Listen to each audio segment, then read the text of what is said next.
Thank you, Cathaoirleach, and I'd first like to thank Deputy O'Rourke and Sinn Féin for bringing this motion, and indeed the organisers and participants of that huge demonstration which took place in Dublin yesterday. In an ideal world, it would have matched up on the same day as this motion was taken, but alas, for reasons that have been well discussed, that was not to be. But it was a powerful demonstration, and it was one that really showed the unity of purpose and the cohesion that has emerged in the taxi movement through what they have gone through and are continuing to go through in this pandemic. And it has been well discussed at this stage which sectors have been impacted and to which degree through our pandemic. Obviously, our health sectors have been impacted in a very particular way. But in the economic side, we see our aviation sector absolutely on its knees. We see our arts sector on its knees. We see our tourism sector, domestic tourism sector, struggling. And we see our taxi drivers absolutely on their knees. And the extra complexity with taxi drivers is, they are dependent on those previous sectors, and they are dependent on a thriving services industry, as was mentioned previously by the deputy from Louth, when it comes to doing runs to the PayPal factory. It's similar in my constituency with the big employers and constituencies all over the country. That early morning couple of hours is vital to getting a few quid on the table and enabling taxi drivers who are unable to go out and work those unsociable hours of late into Friday nights and late into Saturday nights. So those runs are so vitally important, and the fact that they're gone, as well as everything else, has just been a further nail in the industry. But we have to face facts. The taxi industry and the men and women who drive our taxis have never been truly respected by this House or by many sectors throughout the country for the service they provide. And look what they did during this pandemic. They went and they did runs to the pharmacy.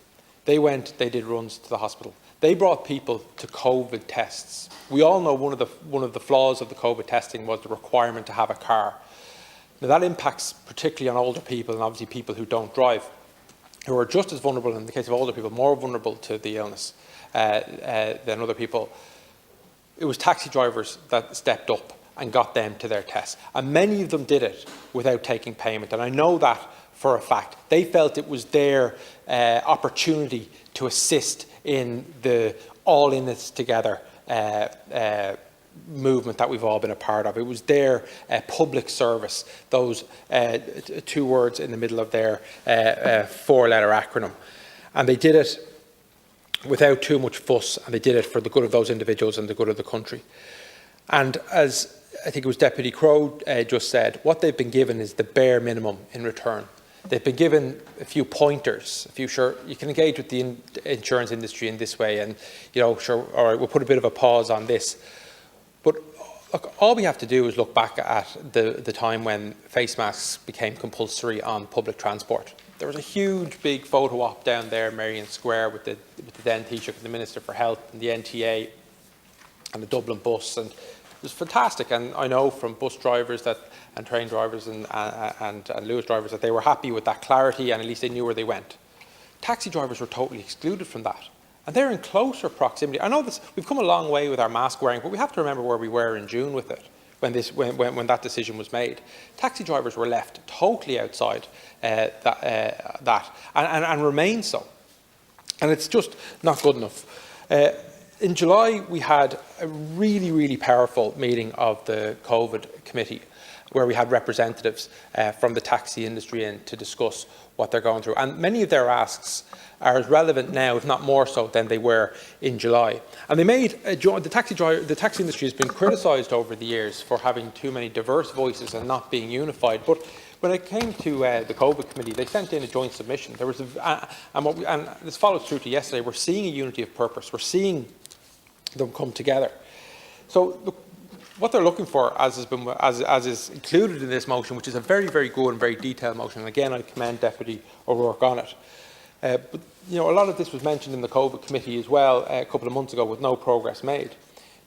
The government should look at immediately stopping the issuing of new licences. I think that is common sense. They need to look at a grant system. It's not going to be a one-size-fits-all grant system. It's going to have to be something that has a bit of flexibility to it. But as has been mentioned, while income has absolutely floored, the costs have remained, if not gone up. So they do need something more tangible than pointers and guidelines. We do need to look at the vehicle age limits. That's an issue. It's included in this motion. If there's a way of finding some kind of consensus on it that will extend the vehicle age limits, I think that should be something that the government should look at agreeing to. Cashless payments, government transport contracts. We've mentioned the school runs. We have taxi drivers who are more than willing to do those school runs. We know that Bus Éireann are scrambling about, we can't get them on the phone, they're scrambling about trying to find minibuses and coaches to take school runs at the moment. Taxi drivers are there, they're willing, it'll cost money, but it will get kids to school and it will ease the burden on parents who are struggling with having to get back to their place of work and manage to get the kids to school. There needs to be genuine promotion of the use of SPSV as well from the government. It needs to be put forward as a genuine option, as something that gets the full weight of support, because we do need them. We do need them. I live in an area that has no rail link. We're served by Dublin Bus. I have a large rural area in my constituency that has a very, very irregular bus service and obviously no rail link. The taxi is a vital public transport solution for those people. So the government need to back that up by promoting it. And as I mentioned, the face masks and visors, it almost seems a bit late now, but it's still not. It's still important. A real clear message, I think, it needs to be given by the minister to this industry in relation to face masks and visors. Because what it doesn't just give clarity. It also says, look, we care about you as much as we care about the buses and the trains and those who are delivering other transport services. There is a need for a package for the industry. Relief from insurance costs and other costs that have racked up as many have been unable to work, Minister. This is vital. But I'll just finish on this. There's also a need to recognise the impact on many taxi drivers' mental health during this time. They are, by definition, sole traders, and a lot of them they do work on their own. And many of them are raising families. Many of them aren't. Many of them are on their own as well. But they have been enduring a particular sense of isolation during this. And it comes from having no work. It comes from being unable to discuss that with colleagues like one might if you're part of a company. But it also comes from not being respected, and it comes from years and years of not being respected. I think with this, if we're to see opportunities out of this pandemic, we can see an opportunity with this sector and others to change that narrative, and I think this motion is a very good way of doing that, and it's why we're supporting it, and I commend the Sinn Féin Party for that again. Thank you.